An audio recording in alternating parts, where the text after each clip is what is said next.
It's Sybil Wilkes with what you need to know. Today is Wednesday, June 9th, 2021. Number 1.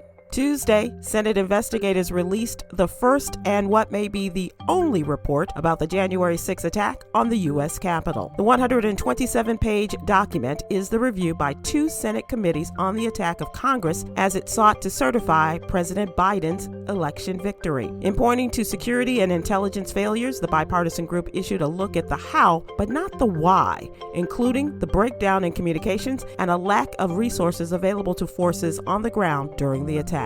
Number 2. Civil rights figures, including Reverend Sharpton and Marc Morial, met with Senator Joe Manchin in Washington Tuesday to discuss the voting bill and the legislative agenda. Biden encouraged the pair to keep the conversation constructive and not put pressure on the senator, at least not yet. Over the weekend, Manchin announced his opposition to the For the People Act, instead pushing for the more narrow voting rights bill named after the late Congressman John Lewis. That proposal also has little chance of getting support from the 10 Republicans needed to pass. Number 3. More than 5 months after the U.S. vaccine rollout, federal data shows that less than a quarter of Black Americans have received their first COVID-19 shot as of June 7th. This comes as the Biden administration struggles to keep its goal of having 70% of the total U.S. population vaccinated by Independence Day.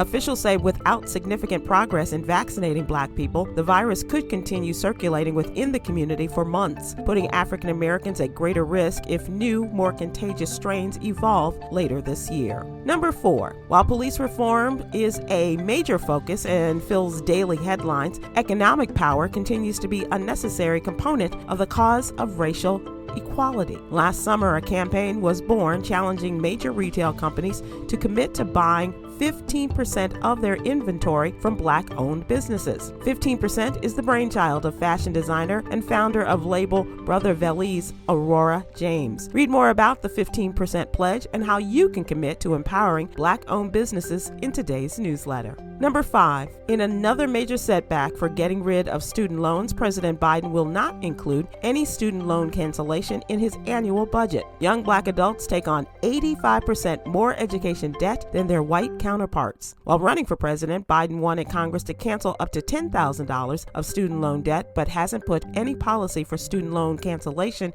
in place through an executive order. Here's your daily inspiration from Yogi's Jewels. Allow faith to penetrate your inner being.